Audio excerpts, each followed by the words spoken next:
Hello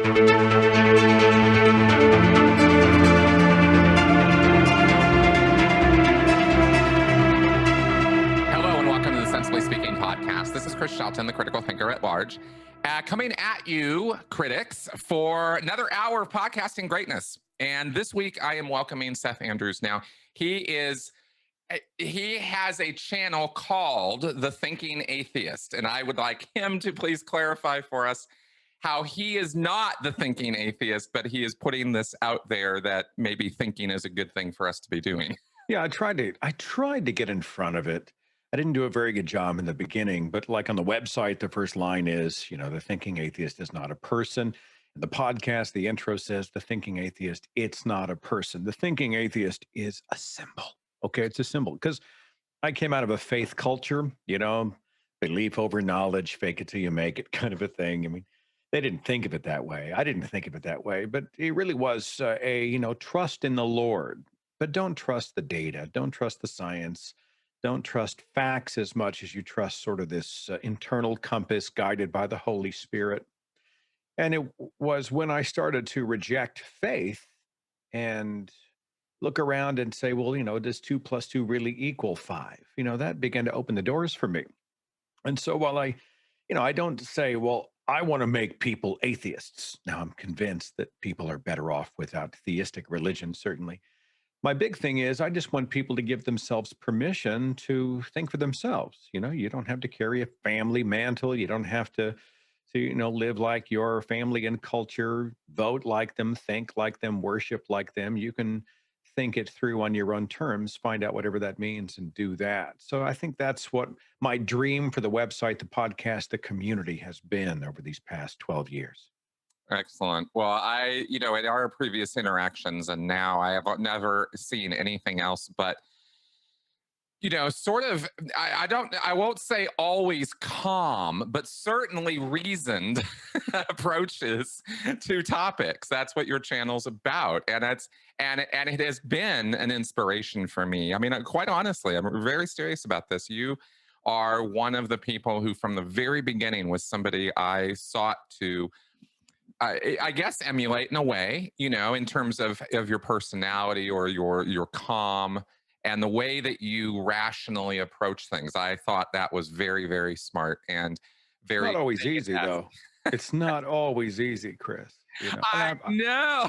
I've had my moment in the valley, Yes. And it's cyclical. I go through some moments in my life, Chris, I'm sure you're the same way, where I'm like, they're victims. Many of these people never had a shot. Yep. They have been programmed. It's like your parents, if you are indoctrinated by a parent, it's like they install a program on your hard drive and you are never made aware that there's an uninstall option or other programs might run better than the one that was fitted. You just run the program. It's just all it's what you're comfortable with.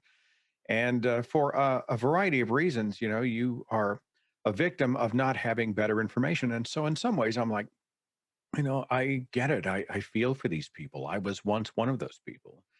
And then, when the sine wave goes up, the race car goes up into the red, I'm just like, what's the matter with you? Why aren't you listening? Why don't you see reason? I've got the data points right here. You're doing incredible damage. And holy shit, now you're pounding all this nonsense into your children and they will do it to their children. And I find myself getting all worked up. I sometimes too, I get frustrated by the lack of traction I have in many of the conversations that I have.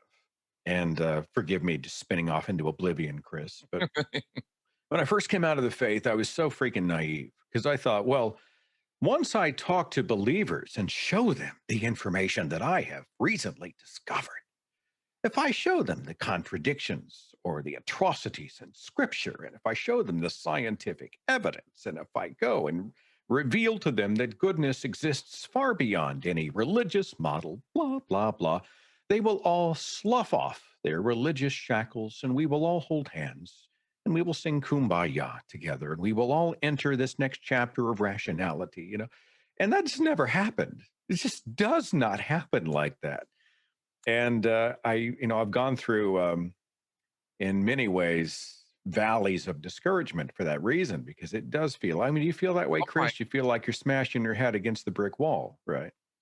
I feel that same kind of frustration too, because of course I came out of Scientology and was making videos, and of course you do this in an effort to reach the flock, the people you used to be friends, partners, spouses, everything with, family, and there was an effort on my part to try to reach them, to try to get to them.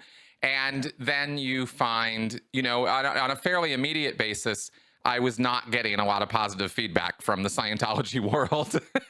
Right? Hey, I was talking to, if I can jump in here, I was talking to an activist named Kimberly Stover who left a high control religion.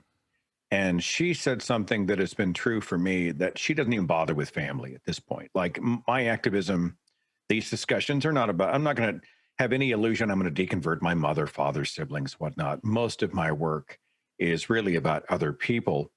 And it shifted because, where I was getting no traction with the dogmatic. You engage an apologist all the time in the one-on-ones and you get nowhere. Everybody leaves frustrated. I've become more about the people who are where I once was, right? Maybe they're being honest with themselves enough to tap on the glass. Maybe they just need to know they're not alone. The people who aren't totally shut off. I have really changed the focus of what I do, and to help educate the non-theistic community about what these religions, cults, high control groups do, how they maneuver, warning signs about what they might be, how they might be damaging the culture. And I sense that's true for you, right? You don't walk into a room thinking you're going to convince, your bio family on the immediate family tree. I get the vibe that you're more about, hey, here's the shit that Scientology is doing. And I also want to encourage people who think maybe this isn't working, that it's okay. I mean, is that accurate for you? Absolutely, it is. Yeah. Yes. And what I've come to learn is that there are, like there are stages of development, I guess you could say, as we get older, as we grow, through life, we have these things called stages of development. Well, there's sort of stages of cult activity or belief or group membership or whatever you want to call it, because it's not just with cults that this happens, that there is this, that you can get people into, or there is this fence sitting phase people can get into or go into, right? And it can take time. It can take a lot of time. Sometimes it can take, way more time than we would like it to for people we really care about. But it can still, and often does happen, especially when these groups are abusive and destructive, because people respond negatively to that. And these abusive groups tend to distribute or share that abuse amongst the membership. Eventually, everybody gets a smack on the head. And when that starts happening is when, people start rethinking their earlier decisions. But they're not ready to necessarily hear your message when you first start saying it. In other words, like with me. But maybe some of those people who 8 years ago, when I first started talking, are now in a place where they're going to hear my message, So I've noticed over the years that you just keep putting the message out there. You keep putting the truth out there as you see it. You support it with as many facts and reasons and ideas as you can. And people will take hold of it and do something with it and agree with. Some people will agree with it. Other people won't. But you just kind of doing the best you can. And that's really, as content creators, kind of the best we can do, unless we're going to go to another level of activism. But at this point, this is what we're doing, is we're putting information out there. And it's been an adjustment for me as a little crusader to rethink the metrics of what I can and can't accomplish with this, And I think too, there is, I now have a greater understanding of how the brain defends itself, right? Yes. We just did a recent broadcast called "Can You Reason with Unreasonable People?" And you and I are people who were reasoned out of our unreasonable faith. So I really do think, this whole notion, well, you can't reason someone out of something they weren't reasoned into to begin with. Well, actually, they reasoned themselves into it. It was just bad reasoning. Right? And I just totally reject this idea that we can't reason someone out of a bad position. But we have discovered through brain science that when someone's beliefs that are attached to their identity are challenged, the amygdala fires up and they have the same brain response that they would to a physical threat. Exactly. You know, if they felt like their body was in danger, you know, I'm in physical danger. You fight, you flight. But the same thing happens often whenever someone's, you know, core identity in terms of religious beliefs, even political beliefs, whatever beliefs are challenged. You have a doubling down, you bristle, you fight, you flight, right?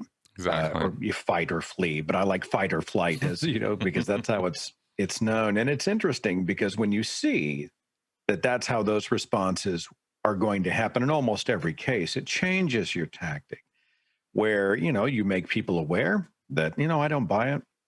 I myself am totally unconvinced. I believe goodness exists without God. And then you demonstrate that life in full view of these people so that they don't feel threatened. They don't feel like you're attacking them, in the hopes that maybe at some point they'll be honest enough with themselves to say, well, you know, maybe this stuff isn't jiving. Maybe it's not working. And then who's their first point of contact to talk these things through? Hello, I'm right here, right? And so that's been one of my tactics to try to demonstrate. You know, I mess up their categories because in their mind, if you don't believe in a God, you're rudderless. You live your life in a dark cloud of an orgy of misery and despair, and you have no purpose and you have no goodness. And you know what? That's right. Consuming, and then they look Satan's at me and they're like, "Hey, lettuce and... that's doing pretty good. He's happy. He's centered. That doesn't really wash." And so, don't tell me that they're not trying to work that out in their brain. That's clashing, you know. Exactly. And you know, maybe at one point they're like, "Well, maybe he does have goodness. Maybe when this stuff over here doesn't make sense, maybe he's onto something." And then hopefully I have this, you know, this idea that they may come scratching on my door and we can have a real conversation about it. Well, you know, that's a really good point. I wanted to add to what you were saying there because I've made that argument. I know I've tweeted this out before about, you know, the thing you said about how you can't reason somebody out of something because they didn't reason their way into it. I actually have said those exact words or something very similar to them. But I want to. But what I realize in agreeing with you, because I do with what you just said, my twist on it or whatever is the thing that I think gets missed by some people making that argument or trying that approach is they negate the power of the emotional component, the emotional needs. And they look at data as raw information, as facts. And my facts will destroy your faith, your lack of facts. And therefore, I'm going to reason you out of this thing by destroying your arguments of apologetics or faith or whatever, because I look at my facts. And I've tried to temper that with, you know, you're not going to reason somebody out. But I think what I really meant, now that I'm sitting here thinking about it, is that you're not going to reason them out that way. Yeah, that's true. You see, and I think what is required for that argument to be true is that we follow it up with, as long as you're taking into account that it's a pretty demonstrable fact at this point that emotional needs, that an emotional component of our decision-making process far outweighs our use of facts and reason when we come to decisions. You know, and I think that needs to be part of the equation or part of the, you know, what we think about when we're talking about changing hearts and minds. Well, and I'll agree totally that in my own life, I can't reason my dogmatic family out of their unreasonable faith. It's true. I think it's true in the sense that if you find somebody who is what they call doxastically closed, they are a closed system, they are sending, they are not receiving, the walls are being refortified by the moment. I'm not going to reason them out of their faith. Right. But I do think if you find somebody who is willing to be honest with themselves and is perhaps going through that journey, you know, where maybe things aren't the way they seemed. Yep. I think that's fertile ground where you really can reason. But I do agree with you that if you're talking, you know, if you're talking to the apologist who's looking down his, you know, the high mountain down his nose with that nauseating piety that they just, I'm not going to convince them with the facts. I'm not going to reason him or her out of an unreasonable faith. I guess it all comes to maybe that it's situational. Maybe that's a more fair way to say it. Well, exactly. Context is king has been my catchphrase for quite a while now, because you can't evaluate You know, we try, so it's almost cute the way we try to fit the complexities of human behavior into algorithms and models, and and learning, doing the sort of academic journey I'm doing now with this master's program has really opened up a tremendous reality to me, that my views are just one of a million views, and that there's nothing special or amazing or wonderful because they're my views. They just happen to be mine. That's all, right? And that there are many other valid ways of looking at things and seeing situations, or interpreting, or trying to figure out how to solve certain problems. And the wonderful thing about education is how it does give you that sort of look, or it can, at least and I think it has everything to do with our ability to tolerate and understand and empathize with other people, that we're able to have that. There are a couple of things I'm going to try to make this not a freaking monologue, but that's what happens when you invite a host to guest on your show. There's a couple of things that I planted a flag at in my brain. The first one, there's this very smug tendency by people who say that atheists are rational, religious people are irrational, as if atheism determines that you are a rational person you may be an atheist who you don't hold a God belief, but you don't hold a God belief for an irrational reason. Or, the aliens told me there is no God. Those people are out there. You'll find somebody who's never actually thought it through in their own life. Maybe they got the God question right, but they're irrational and unreasonable about so much else in their life. And this idea that somehow we've exempted ourselves from being impressionable, biased, flawed human beings on this planet simply because we got the God question right. There's an arrogance there that really bugs me.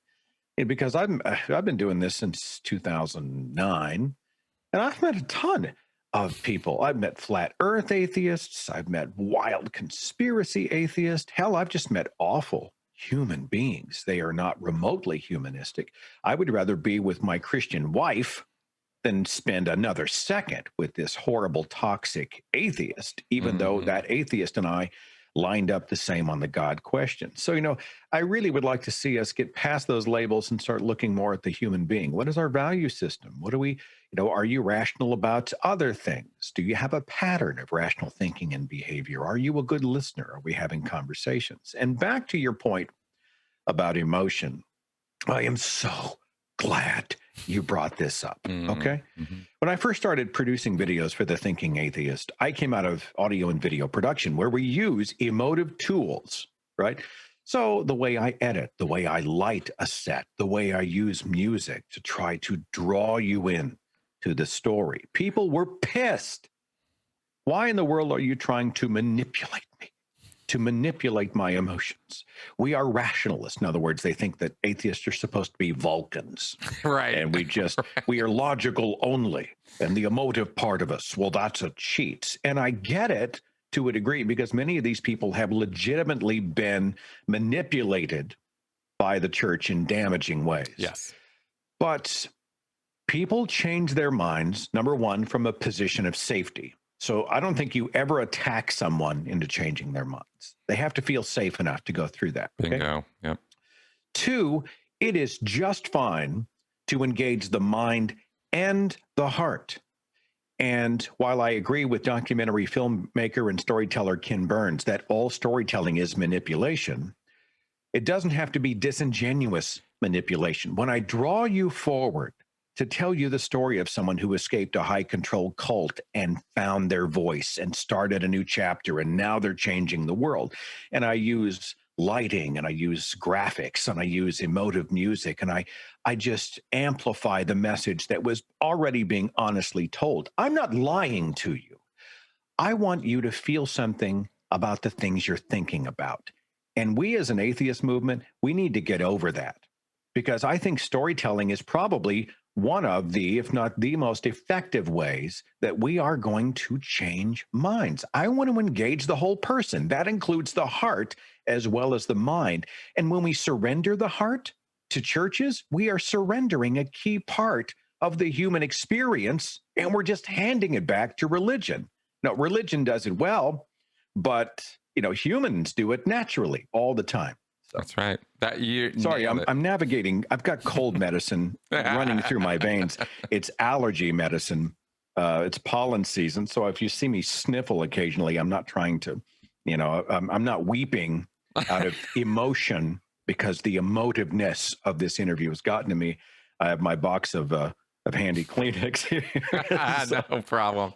But anyway, I mean, you track with that, right? I'm sick and tired of atheists telling us that somehow we have to shut off a huge part of the human experience because emotions are always deceptive. They are not. They are a part of life. That's right. That's exactly right. And I'm going to say something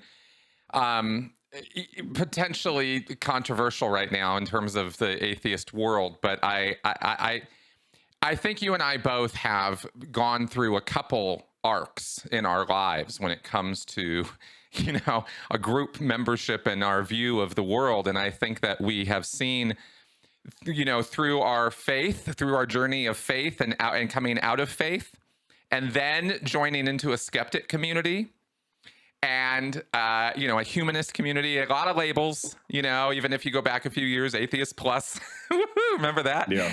And, yeah, exactly. Joy of joy. Yes, exactly. Yeah. We see behind the curtain a little bit. You start getting this Wizard of Oz phenomena of like, okay, I've seen the smoke and mirrors. I see how all this works. And what I mean by that is that you can go all in on something.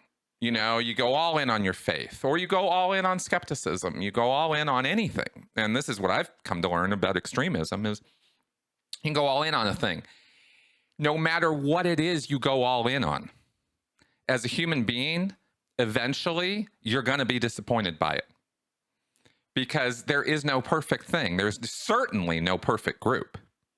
Yeah. And now destructive cults, of course, high control groups are actively abusing their members, which is why I speak out so much about them. But any group is going to disappoint. And you're going to go through that phase. And then you're going to have this disaffection, it wasn't everything I thought it was. It's not, the be all end all. But that's a good thing because you're right. It's not. And it never was. And you never should have gone all in on it.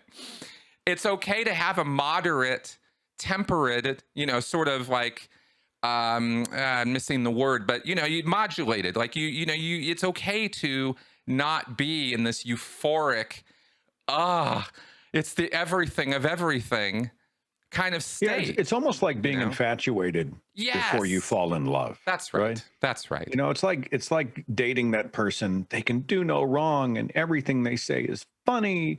And we never argue and we're always together. Right. It's just beautiful. And, and there's actually brain science that talks about the fact that you are getting high on that other person, right? That's exactly right. And all of a sudden, after 12 to 18 months, those chemicals in the brain start to go down and maybe they aren't quite so funny. And maybe I don't want your dirty underwear on my floor. I wish you'd cook better food and, stop talking so much. And now we're starting to see the flaws. There's a little bit of that going on. I think too, I didn't mean to hijack what you were saying, brother. No, please. Great. There is another idea, never meet your heroes. There's some truth to that, because you're seeing the airbrushing of people. You're seeing most of us whenever we've had a chance to add the filter and do the editing. And I'm hoping that we're doing that in a genuine way. And not, I try to be honest about my warts and all, flaws and all, the days I'm not at my best, etc. But there is a thinking out there when you are that all in, and then you find out that, so-and-so screwed up, or so-and-so said something stupid, or I just disagree, or maybe they're not everything I thought they were. We tend to lose our minds. We feel betrayed. Mm-hmm. Often, if it's someone who's a good person who's just said something bad or maybe had a bad idea, we just throw the baby out with the bathwater. We're like, fine, you're dead to me. Right. I hate that, Or if they find a flaw or mistake that they made, I'm one of those people, with a few exceptions, don't believe that your life is defined by your worst mistake. There are extreme examples, I think, that will be an exception to the rule.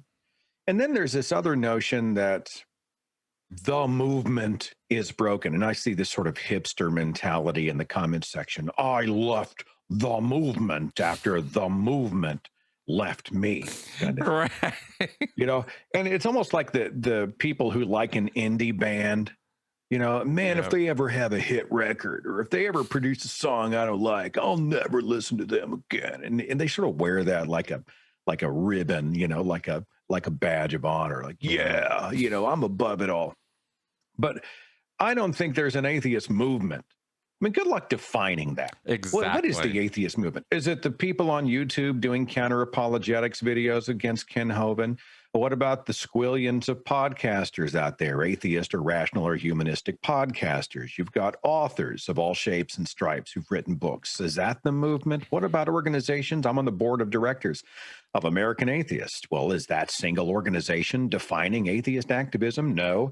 The American Humanist Association. What about students? The Secular Student Alliance. I mean, there's so many gears in this machine. They operate together, but they also operate independently.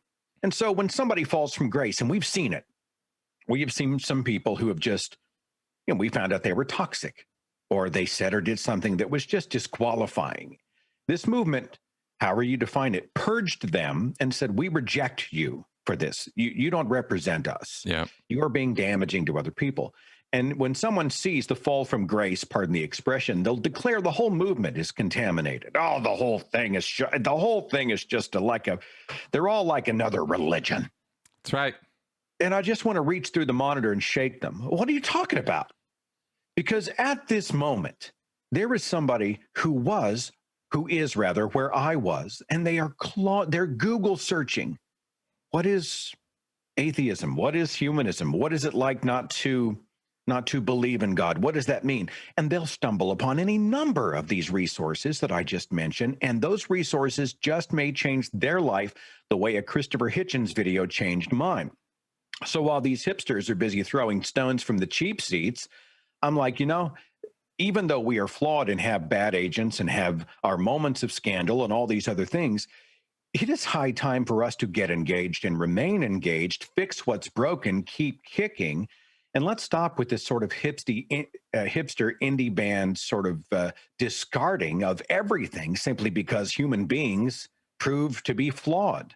Well, I don't know. I went off on a soapbox. No, very good one, because you're making a really good point that I want to respond to. And this is both with young people, and it is also with this disaffected crowd I talk about. And I think we're talking about two different groups, but they have very similar behavior. And the reason why is the Save the World complex. It's the all in, the extremism thing, right? There is nothing easier to do than rile young people up and get them on board some movement and get them convinced that they're saving the world. They're naturally in a frame of mind where they glom on to, as a body. Obviously there are exceptions to this, but again, if we go back to those phases of development, there is a savior complex sort of thing that happens. It happened to me, and it was nothing to turn that on and activate that in me. I was not on that path of saving the world.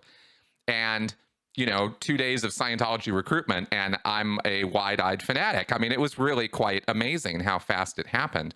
And I've studied this now and see that this is actually a thing. And the other group is the people you're talking about, the all-inners, the extremists, the people who are used to being in a group that is authoritarian, that is like really controlling, these high control groups.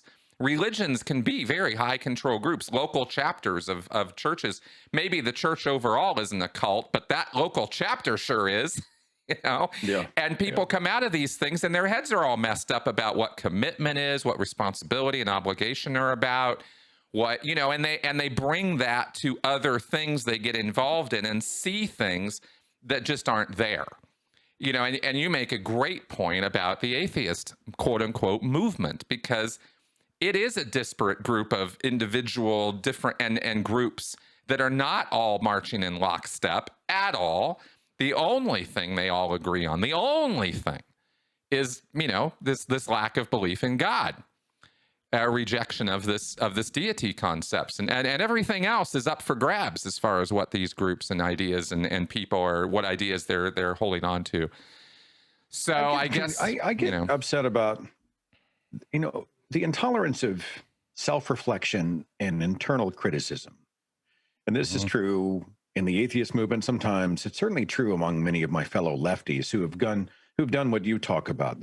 It's a kind of dogmatism. Like I'm proud left. I'm proud liberal. I have liberal values if you were to go through everything from reproductive rights, right to die issues, the legalization of drugs, the role of government, healthcare, blah, blah, blah. I mean, time and again, I end up left, okay? But there's a faction of my own camp that has become like a cult.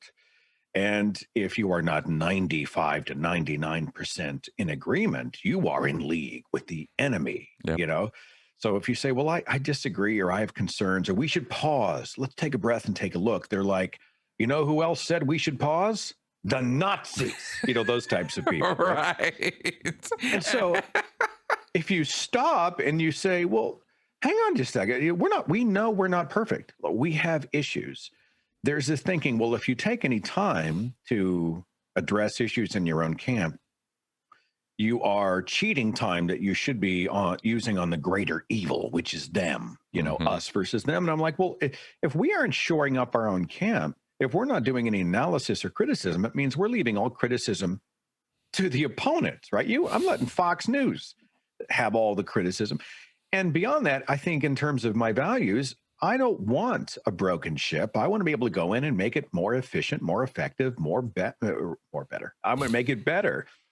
And so, we, especially in the online age, and you've seen this, Chris, we are so eager to turn potential allies into enemies. And I don't know if that's like so we can be the hero against the villain. Like the more you're the villain, the more I'm going to be the hero. Is that a kind of virtue signaling? I'm not a big fan of the term virtue signaling because sometimes I think it's leading by example, taking a stand. But I mean, some of these people, when they chest thump and point and mock and gawk and call out otherwise good people who might have a bad idea or disagreement and just call them the enemy, I think, oh, what a freaking waste. And liberals are guilty. Many liberals are guilty. And I grow really frustrated by this idea that we can't, somehow analysis and correction within our own tent is a cheat. It drives me crazy. Well, I tell you, you're also just proving again, though, the point I was just making, right? And that you started making, which is the atheist movement is not really a one vector, all moving, all forces aligned and moving in a straight direction. That's just not the picture at all. And to pretend otherwise is really just a pretense. But it's easy to see why people who have an authoritarian high control background or mindset would lay that template on it when they perceive it, when they see it. It's a religion. It's just, it's scientism and all this crap, right? If you don't understand what a religion actually is, you're going to say stupid crap like that. And that's an unfortunate problem that we have, is that these terms are complicated, they're nuanced, they're deep concepts. Even in the atheist world, they miss on this too, which is frustrating sometimes. I saw a tweet this morning. Religion is just a set of ideas. No, it's not. It is way more than a set of ideas. It's way more. Way more. I'm it's sharing culture, an article it's this history, weekend. it's, it's ritual, it's rites. There's so much to it. So I'm sharing an article this weekend about a guy who asserted that atheism is a worldview. And he is an apologist, and what he was doing was just what you were talking about, right? When you come out of a religious model, often you will project that. Like, how does I'll get this in interviews with apologists. They'll ask me the question, well, can you defend the atheist worldview? I'm like, well, I don't know. Atheism's not a worldview. Atheism is my position on a single question. That's right. It's not a worldview. But That's if you come out of that model, and I've heard this from my own mother, if I go to a convention of fellow atheists, well, that's atheist church.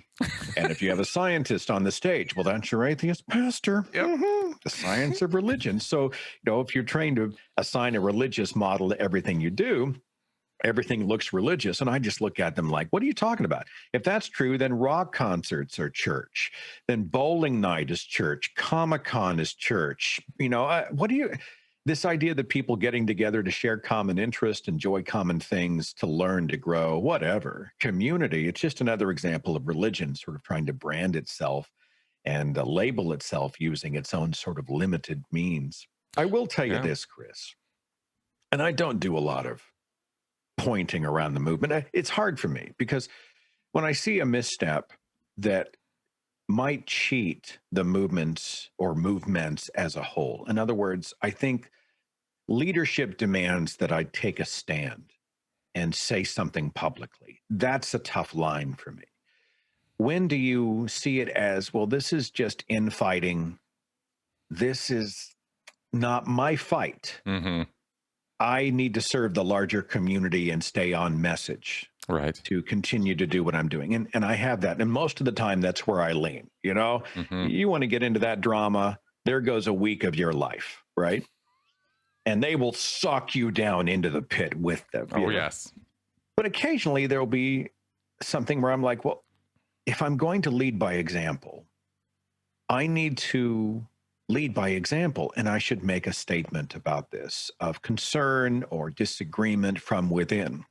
And that's a hard balance for me because, you know, infighting, man, that's a cancer. I don't mind self-criticism, but when people are, you've seen a lot of this shit. I mean, they're, oh, look, I'm going to screenshot this awful person. And then I'm going to screenshot when they blocked me. And they're going to write a blog about me. And they're going to do a video. And here's a response video. And oh, and I'm just grieved at the idea that somebody who might be genuinely seeking what atheism is genuinely about, and is there a good life beyond it, they do a search on YouTube, and that shit is the first thing they find. Right.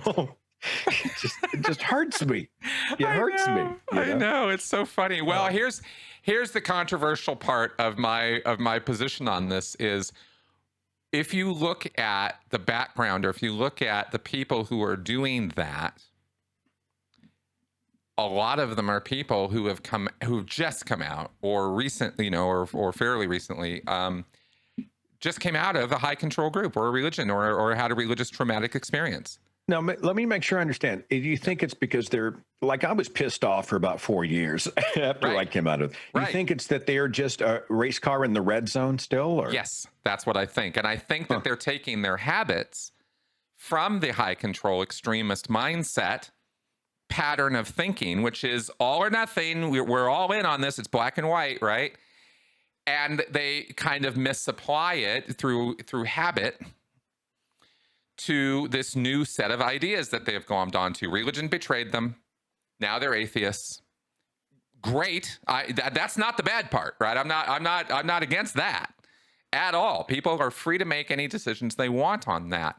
I'm commenting on the fact that when you're in an extremist high control situation and you come out of that, if you don't get some education and some counseling and some work, and you don't do some work about that, you're going to bring that same kind of thinking, not the same ideas, the same way of thinking about ideas. And we tend to have, that's our personality. That's how we think about stuff. Not, you know, not what we think, but the way we think about it. And I was incredibly, I mean, I'll put myself up as a horrible example of this. I came out of Scientology, thought I was ready to go, thought after a year I was going to be completely over it. I told my friends when I started a YouTube channel, I said, if I'm still talking about Scientology in a year, I want you to shut me up. I want you to stop me, right? And after a year, I had barely started the process, right, of changing how I think, not what I think. And that's the critical thinking component of my life experience that I'm bringing to this, that I think, you know, everybody could get something from. And that's, yeah. So I was talking to the YouTuber Jimmy Snow on my show last year. And he said something that I thought might have some merit to it. He said, his advice to people whenever they want to be activists and they've just come out of a high control religion is to, for the first 4 years, you need to shut the fuck up. You know, and I don't know if that's true or not, but it's this notion that you need time, right? I heard Chrissy Stroop, was it Chris, or Lauren O'Neill say, or borrow the phrase, write from your scars, not from your wounds. And I think this is true when it comes to communicating in any format. I mean, I was still pretty wounded when I came out. And as a result, I was edgy and kind of nasty. And it took me a few years to find a calmer temperature, a more empathetic and compassionate, more effective temperature. Yeah. And so, I see what you mean. I had also, I wasn't aware of how I was still using a lot of religious models. I was still, my brain was still sort of infected with a lot of those mechanisms that I needed time to navigate out of. I think people have to be patient with themselves. I'm going to say something controversial since you're in the controversy business today, Chris. I think it's important that we counter the apologists, right? The apologists are out there and they're banging their podiums and they're talking about everything from, you've heard it all. Oh yeah. The universal moral standard, objective morality, the argument from design, the genome, the inerrancy of scripture, blah blah blah blah blah blah. But when I was a devout believer, and I was in as deep as anybody. I'd never heard of William Lane Craig. Who the fuck is? I've never heard of Kent Hovind. Right. Who's that guy? Right. Ken Ham. That doesn't impact my life, right? And I really do think, beyond the fact that they will occasionally make a public statement that should be countered, we are spending way too much time on these academic, sometimes PhD types who are pounding the apologetics drum. And I think in some ways using the atheist movement to try to stay relevant. Have you noticed they're posting their own stuff, but they get talked about sometimes a lot more on our stuff, right? I mean, if it wasn't for us, nobody would know who Kent Hovind was. Exactly. Give a shit. Exactly. Ken Ham, well, he's got the Ark Encounter, and we need to address the debacle going on in Kentucky. But theologically, in the Christian faith, he's irrelevant. I didn't believe for reasons of apologetics when I was a believer. And I think a lot of what we do in the atheist culture is we just think, well, I'm going to do a call-out video on an apologist and show how misguided he is. Or I'm going to do a screenshot of his website and say, look at this craziness. And I think we need more of a focus on the human beings who are involved every day in the community of church. Yep. Who they don't know who these apologists are. They don't care. They won't be, counter apologetic out of their faith. I don't know. I look at all the emphasis that people are spending on fucking Ken Ham, and I just shake my head and go, you know what? You're giving that guy so much oxygen. Probably more Kent Hovind and William Lane Craig, who, as far as I'm concerned, are just on the cusp, if not over the line of outright irrelevance in this world. Right. Put them out to pasture, and let's focus on the greater, more urgent needs that we have, which is everyday believers who don't know about any apologists, who are navigating through superstition. I don't know. That's right. That's probably a controversial take. The idea that many of these apologists, the quote unquote famous apologists, I think we're spending way too much time on them. I think most of them are just totally irrelevant. Let's move on. I think you're absolutely right. And an analogy I will make is the same level of oxygen we pump into the balloon of flat Earth and Alex Jones and conspiracy theories, right? Why does Alex Jones get millions of views? It ain't because millions of people believe his bullshit. It's just not. That is not that case. It is the case that a ton of people can't believe what comes out of that guy's mouth and can't wait to hear what's going to come out next, because he's just so bloody insane, right? And you listen to this and you just go, I can't believe a human being is saying this crap. Now, I do know some Alex Jonesers in my relative. Now, granted, I'm in Oklahoma. Yeah.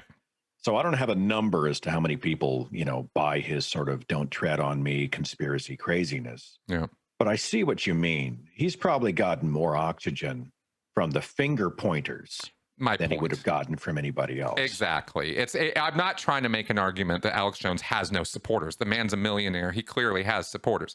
My point is that it ain't the numbers, right? You look at flat Earth, and this is something I know a lot more about on the ground. I mean, I've been to the conventions, I've talked to the flat earthers, I've been to the meetups.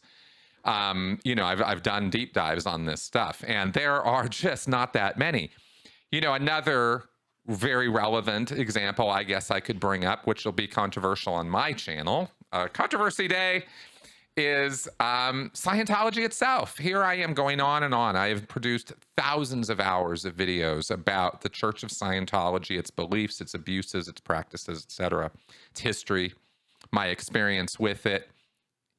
It is a tiny, insignificant, statistically irrelevant group. It may be 20,000, 30,000 people internationally are part of that group. It is nothing in the bigger picture, except a brilliant case study in how we all fall into some pretty crazy stuff. And it's the broadening of my view over time, I think, and I think yours too, that we're kind of talking about, is we can micro focus on these niche things and miss the broader picture, and potentially miss on miss on some potential we have to do better work, more outreach, broader work, you know, things that will appeal to a broader group of people. In terms of, you know, here's a question that needs to be answered by the atheist community is, what's a good emotional needs alternative to God? How do you fill that void? Because, you know, the existential crisis that people feel when they lose their faith is real. And they will hold on to that faith, even with all their doubts and reservations, and even with abuse added on top of it, rather than have nothing. No one's really answered that question yet. It's a lot easier to do the counter apologetics. I'm not, you know, just like it's easier to do the flat earth videos. I've done those videos. I've done that, you know, why is flat earth bullshit videos. They're not hard. Talking about emotional needs and how to deal with those, that's a lot harder. You know? I look forward to somebody's Twitter post that says, Seth Andrews declares we should not counter the apologist, because that's what they're going to do. Right, you know, of course. I'm not saying, I think I made clear with a caveat at the beginning. Yep. Sometimes I know, hell, who's that hate pastor? Greg Locke? Yeah, Greg Locke. I was thinking Steven Anderson. Oh, yeah. But, you know, I'll retweet something that Greg Locke has done, not because he has a massive congregation, but he does have, I think, over 1 million followers online. And, you know, he's out there pounding his drum and doing great damage, you know, but I don't spend a ton of time on him. So I'm not saying that we don't, you know, draw attention to and debunk the bunk. I think that's part of what we do. But it's certainly not, I don't think it's all of what we do. I don't, for my case, not even the majority of what I do, because most people aren't in their faiths because an apologist held a conference and they went and, you know, said, oh, William Lane Craig is so, like I say, the vast majority of the people, I could knock on their door right now after they go to church, say, hey, what do you think of William Lane Craig? And they'd go, who? They have no idea who he is. And beyond that, you make a great point about what we're asking of believers when we say, walk away from your faith or walk away from this notion of God. Because for us, many of us, especially those who are well outside the bubble, we're like, I mean, how hard is it? You know, just tell people you don't believe in God. You know, come on, you coward. What's the matter with you? I did it. My friends have done it. Why won't you do it? We're not asking people merely to walk away from this idea of God. We are essentially, in some ways, asking them to potentially be shunned, if nothing else, emotionally, by a mother, a father, maybe end up in a divorce proceeding with their spouse, in a custody battle that will follow. The community, the church, the people who have been there for them in times of trouble, who are their most cherished friends, the feeling of security and goodness, the joy of having communal music together and fellowship, for lack of a better word, hugely attractive. You're not just asking someone to, you know, make an open statement of non-belief in regard to God. You are essentially unraveling or asking them to unravel the fabric of their very life. And we need to start showing those people a lot more compassion and grace. Exactly. Because the consequences are so dire. It's easy to understand why they wouldn't want to go deeper into these conversations, why they want to just kind of play it safe, why I don't want to make waves, I don't want to lose everything. They often, I mean, I remember back in 2007, Chris, I couldn't sleep at night. My gut was in a knot. I didn't know who I was. I didn't know what I thought. My whole world was unraveling. My boss was a believer. Is he going to fire me? I'm getting kind of long in the tooth. What in the world else would I do to pay the bills? I don't have another means of revenue. You know, my family, were they going to discard me? Who am I? It took me a long time to get through that. Yep. And, you know, we as an atheist movement, man, we need to see through the eyes of these people and understand the trauma, the religious trauma that they have been going through and the consequences they face coming out. That will make us more effective and I think more compassionate and empathetic as we do the activism we do. Exactly. You preach it, man. That's exactly the soapbox I'm on right now on this. Because we can be more effective and we can grow. And if we want to have a movement, we can have movement. But we have to start acting in a way that is not so hostile to people who have different ideas from us, you know. And this is, do we come back from that in the age of the internet, Chris? Like when it's so easy to just mash out a 280 character insult against an avatar some total stranger. Yeah, I know. Do we? I mean, I don't know. What's the future even look like? The future of discourse? You know? Well, I'm glad that you brought that question up because I think that that you wrote a book that has a lot to do with, and I wanted to bring this up in this podcast today about Fox News, about you as a former Fox News Christian nationalist type person, right? And yeah. That's, you know, part of your backstory, and you wrote this great analysis of this stuff. And yesterday, I kind of wrote out on Twitter of all stupid places, kind of a breakdown of how is it that, you know, can a news source, and I'm not just talking about Fox News right now, can a news source be a cult? Can there be an information cult? Well, apparently there can, because we have this thing called QAnon, and we have, before that, the internet propagation of flat Earth, and we have other things, Pizzagate, you know, 4chan, various things that indicate that you can start a movement of sorts, right? You can get a culture going on the internet. And this is a new phenomena because of the power of the communication and the speed with which it happens. So we see that that's a reality. We can all look at QAnon and go, yeah, that's culty. That's crazy. There's some really nutty stuff going on there. And there were real world consequences on January 6th of this year as a result of that. That's not just some airy-fairy idea set. It's real world. So what about news sources, right? If that's QAnon, if that's just a little, you know, crazy group on the internet, what about the largest news sources we have and the information they're giving people, and what kind of phenomena do we get? Well, we get black and white thinking, we get us versus them, we get the divisiveness, we get the my truth is more than your truth, alternative facts. This is all culty stuff. So my take is, yeah, we are developing information cults, and those information cults are dividing us. And I think that your analysis of this, you're writing about this and your background with this, as you sort of uniquely qualify to talk about this too, you know? Well, it's weird. I spend most of the book talking about this evangelical conservative Fox News culture, but I reserved the final chapter for some criticism among my fellow lefties. Mm-hmm. And as much as I hated to betray the notion of binary thinking, you're right.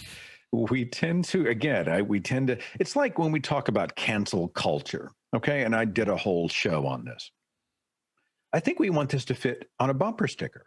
Cancel culture is real. Cancel culture is bogus. And I'm like, this stuff is so unbelievably complicated. Yep. I have come to the position where a lot of what we call cancel culture is just consequence culture. Somebody does something that is a violation of terms of service or just outright awful, and a private entity decides we don't want to be associated with you, etc. But at the same time, I can see people who operate in that sort of extreme dogmatism that you and I have been talking about, who just take that too far, and it becomes mobs and threats. We see, one of the examples, a couple of the examples I used were Liam Neeson talked about a racist thing that he had done 30 years ago, and people said, digitally remove him from his latest movie. Damn it. He has no place in polite society. And I'm like, there are instances where people are overreacting and mobbing otherwise good people, and we are not allowing for change, for personal evolution. We're not allowing compassion. We're not even allowing for discussion. Drive him out of polite society, ruin his life, make him afraid to stick his head out for the rest of his life. And I'm like, well, hang on just a second. Has anybody engaged this person in a way that's not going to cause those doors to shut, that's not going to cause that amygdala to fire up, that's not going to cause them to double down and freak out and feel attacked and going back into their shelter? Have we had a conversation? Because when did conversation become the enemy of goodness? I thought changing the culture through dialogue was what we were about. Exactly. I just don't think that everybody who does something or says something that is either wrong or something we disagree with, hell, even awful, needs to be immediately steamrolled right at the outset, when we might be able to go in and create an opportunity to broaden horizons, to educate. But we're not going to do that by throwing bricks at people. And there is a faction, a dogmatic faction. I know the right is full of it, but there's a portion of my fellow lefties do the same shit. And if you stop and say, well, we may want to not do that, they're like, well, you know who else said that? The Nazis. Exactly. Right? Well, and then Seth Andrews, hashtag centrist trash. Seth Andrews says we should acquiesce to conserve. Yeah, and I get discouraged in my heart. I just fight discouragement. I've gone through the valley, man. Yep. And without sounding like a freaking Hallmark movie, I got this email a few weeks back from somebody, and it was long and it was really heartfelt. And I was in a dark place. I just couldn't jive it anymore, right? My religion wasn't working for me, but I didn't know what to do next. And I was just in a bad way. I'm paraphrasing, obviously.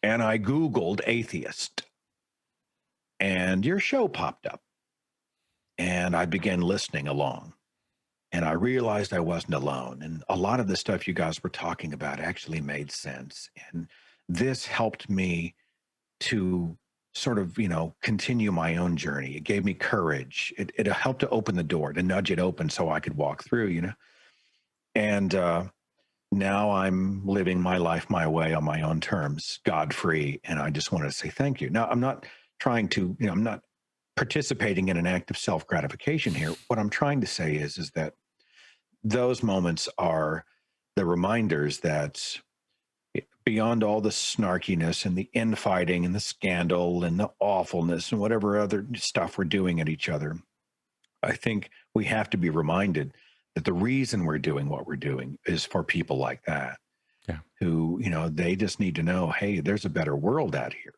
and it's okay. And the more time we are distracted, chewing each other to shreds and screaming into the void and keyboard mashing like, we're out of our minds, the less time we're able to focus on people like the person who wrote that email, who genuinely needs us at a critical moment in their lives. And so that's been fuel for me. So when I get in the valley, it sounds really cornball, but I get in that valley and I'm discouraged. I'm like, God, I just can't take it. I actually pull up, I have a folder of emails like that, and I just sort of browse them again. And I'm like, okay, all right. Nice. That's why I'm here. That's why we're doing what we're doing. And it helps to fuel me and refocus me and give me perspective. And maybe that'll help somebody else, just find a success story somewhere and be reminded of why activists are activisting out there. So. Yeah, very good point, and wonderful story there. I want to ask you about something that just it occurred to me when you were talking about the cancel consequence culture of things, and I think this might be kind of important to the point. Yeah, a while back in part of my studies, and we did a podcast about this, I talked about double binds, the concept of double binds, which are these, sort of rules, regulations, ideas put there that bind you so you can't win for losing. It's the catch-22s of the world, and we are surrounded by them, and these have been studied in social science. And I think one of the double binds at the heart of this cancel culture nonsense, the logic of it is, I think there's this idea that if you're asserting that something that somebody did 30 years ago is so awful that you have to destroy their life now, aren't you kind of really saying at a fundamental level that people can't change? Yeah. That people are always the same. Well, look, he was a dick 30 years ago. He's still a dick now. He's going to be a dick forever. There's no getting rid of his dickiness. And so we just have to ruin this person, right? And then remove them, as you say, from polite society. Yeah. And yet the double bind here is, but I'm creating all this outrage and I'm going to cancel this person. I'm going to make this big stand because we have to change. Something has to change. Yeah. And it's a double bind, isn't it? Isn't it? It very well may be. I see it as they believe this person can never be reasoned with, or they are defined by this one thing. Right. Binary thinking. That's right.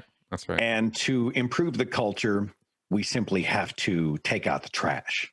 I think that's a lot of what they're about. So yeah, we'll change society, but we're going to go deal over here with people who they are reasonable and they aren't toxic and they aren't awful and they aren't the enemy. Yeah. And these other people, we're just going to throw them out. Right? They're garbage. In fact, we see that language used all the time. You're trash. You're human garbage person. It's true. I have to admit, I've used that language. It's true. No. It's totally true. I get it. Yeah. I mean, and I understand there. Again, I can see someone, Seth Andrews says, awful. Alex Jones is not garbage. Right. And I'm like, no, that's not what I'm saying. Right. But I am saying, sometimes these are theaters for surgery and we walk in with a freaking machete and start flailing about. That's right. Much of this is situational. I think, we shouldn't. There's a notion out there, Chris, that if we are considerate and we use consideration and we take a second and breathe and get and assess and figure out and let the fog clear and take a rational, reasonable, measured approach, that somehow we've sold out. Because, why would you ever have to pause here? I mean, this is an easy one. This is a no-brainer. Well, if you paused, you must be hesitant. If you're hesitant, it means you're weak. Maybe you're even sympathetic to the enemy. Maybe you're even in league with them. So now we've taken you and we put you over here in the trash bag with the other human trash that we're about to take out. Here's another catch-22, and you tell me if this is a bind. What do you call it? A double bind? Double bind, yeah. Yeah. All right, so somebody comes at you and they accuse you of being, I don't know, somebody says you're this, you are this pejorative, racist. Well, we'll say you're a racist. Sure. And, if you genuinely don't have racist opinions or attitudes, maybe you criticize someone who is not white and it was interpreted that you are racist or something because, you criticized a non-white. I don't know. You can put that scenario together any way you wish, but you get where I'm going with it. Mm-hmm. So then you say, well, I'm not a racist. I mean, I don't have those attitudes. And their response will be that double bind, right? Only a racist would be so defensive. Exactly. Saying that they would declare they're not a racist. What else would a racist do but say, well, I'm not a racist. Now you're a double racist. That's right. So, that is the exact definition of a double. You're nailing it. Okay. Yes. Because it's crazy making. It drives you crazy. It does. It's a lose. And I've given up talking to a lot of those people. Yep. There is some truth to the idea that it's not what you're called, it's what you answer to. There's some truth to that. But at the same time, if enough people are pointing and shouting and slandering you or libeling you, the right move is to correct the record and to hold up your hand and go, I'm not any of these things that you say. This is an unfair representation. And, and then they say, well, Methinks he doth protest too much. He must Exactly. be all the things that we say he's being. There's a lot of that on the internet. I watch it from a distance and I just think, oh God, where's the grace? Where's the discourse? At least start with calm voices. And then if you find out they're being hideous or you see real evidence that they are a racist or a sexist or a predator or whatever they're going to be, I mean, whatever that is, then it's time to get good and pissed off and whatnot. But I don't think we start by assuming the worst. I think let's find out. Let's take a second. We're supposed to be creatures of evidence, for Pete's sake. Exactly. And Supposed to be. I just see a lot of that going on. The movement's full of amazing people. There are a lot. I bitch about the problems because that's where our area of focus would be. You don't always talk about well, everything's working perfectly, because that's not. Often you want to find the hole in the boat and try to patch it. So I think that's a lot of what we've been talking about today. But there's so many people out there who are not those people. Oh, absolutely. And who have real compassion in their hearts. And I'm thankful for that. I'm trying to maintain that in my own life. Yeah. I just don't want to become so freaking scarred or numbed over or burned out that I end up just I don't know, what's the word? Fatalistic, about it all. Yeah, disaffected, definitely disillusioned.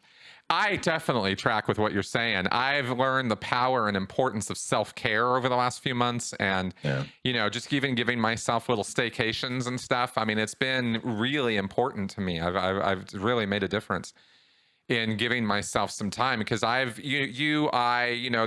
people who do what we do tend to immerse ourselves in the awful a lot. We're kind of, because that's what we talk about and we try to push back. I think it affects the algorithms that populate my feed. Yeah, because if I'm engaging, here and I'm doing that and I'm posting this, I think all of a sudden I'm seeing less and less of the frivolous and fun and social and connecting and friends and family. Right. And I'm seeing more of like the worst headlines of the world on my feed. I don't think that's healthy, Well, there was a calculation that I've never talked about before, but there was a calculation made by me as to why I post dad jokes all the time on social media. And it was an algorithmic decision on my part. I didn't want my feed to just be the awful. That's smart. Yeah. I post memes and funny stuff on my pages occasionally. I in the hopes that it might, plus I honestly think that, life is to be lived. I mean, there are so many critical fights to be had out there, but if all we're doing is pointing out the awful, we need to be enjoying the good. If we're going to point out the darkness, we also need to be spreading some light.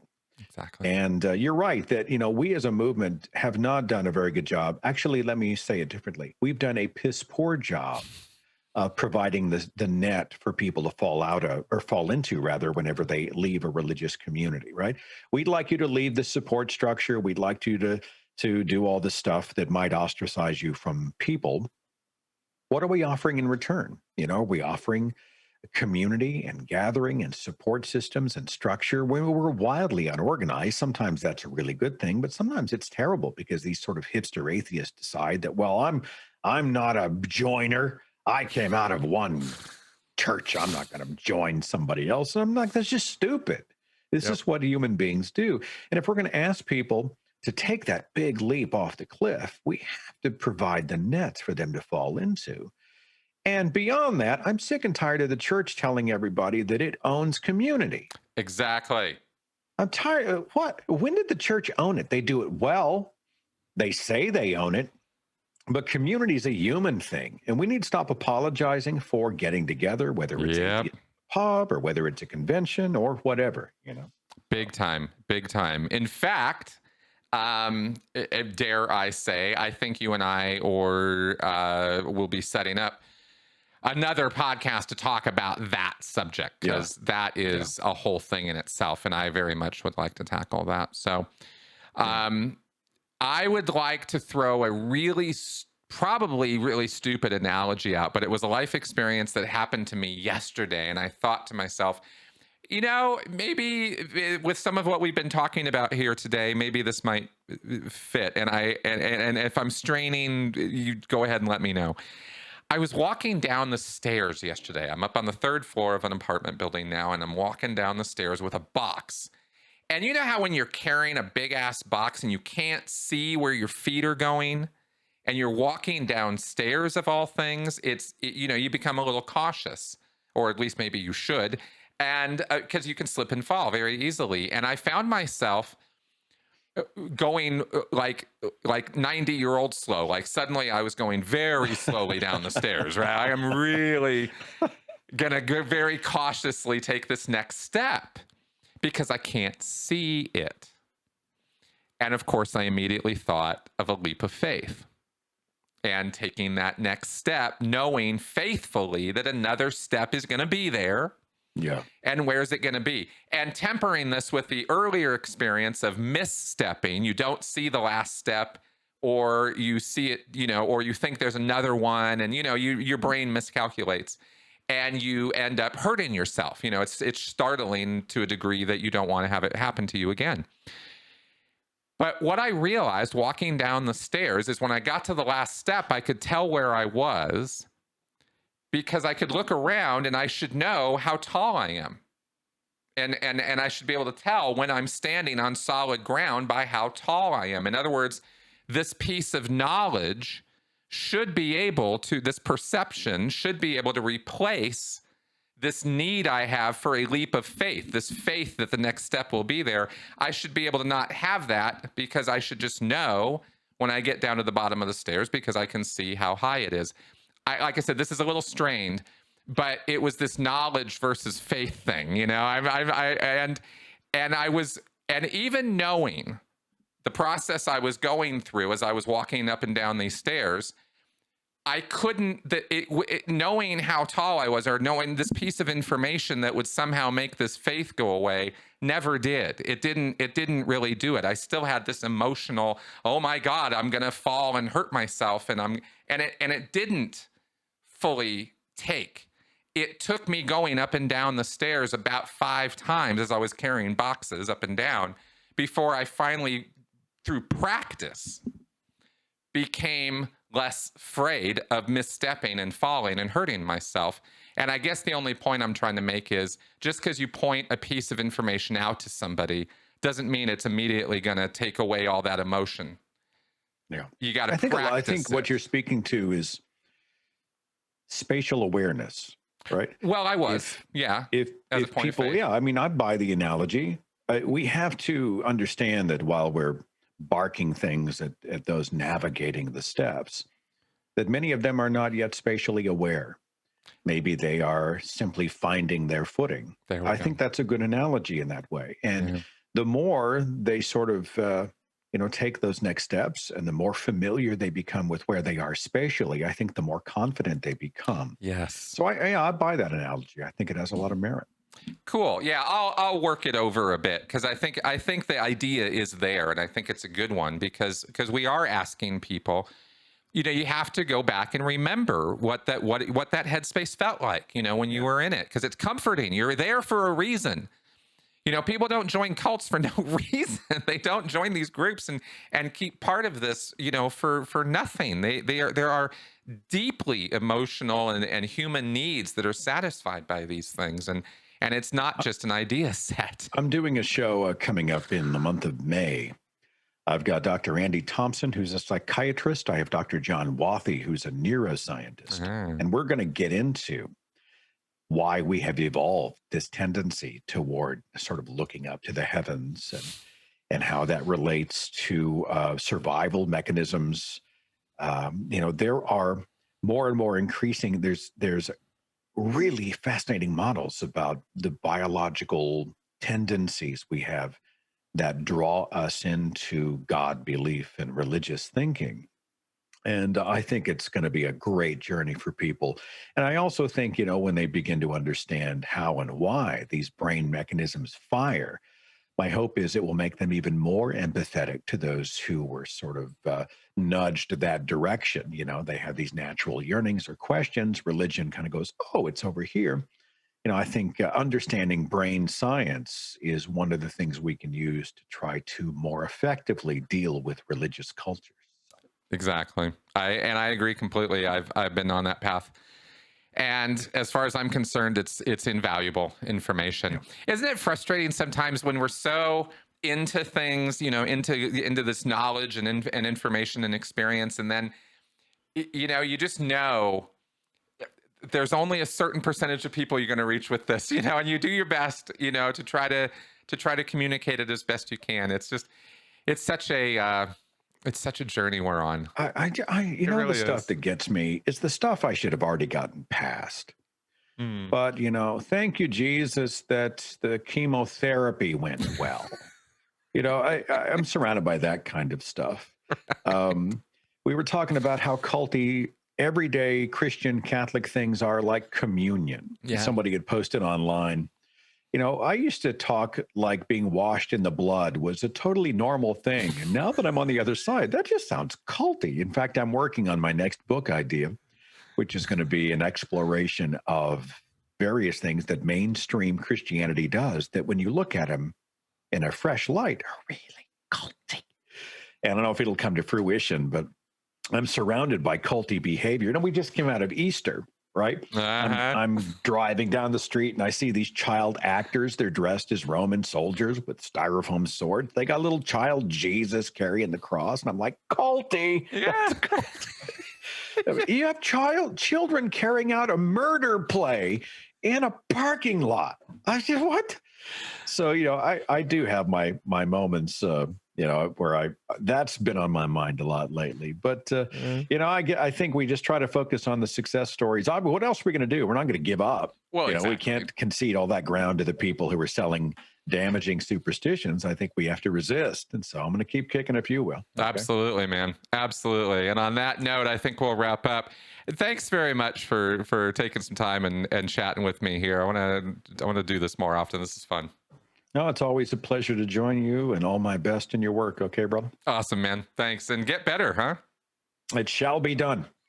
All right.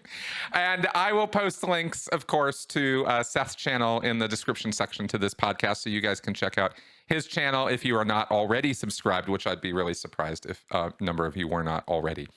All right, folks, thanks for coming around and watching. And of course, if you want to support the channel, that is what Patreon and PayPal are all about. I have links to those also in the description section to this video and the at sensiblyspeaking.com.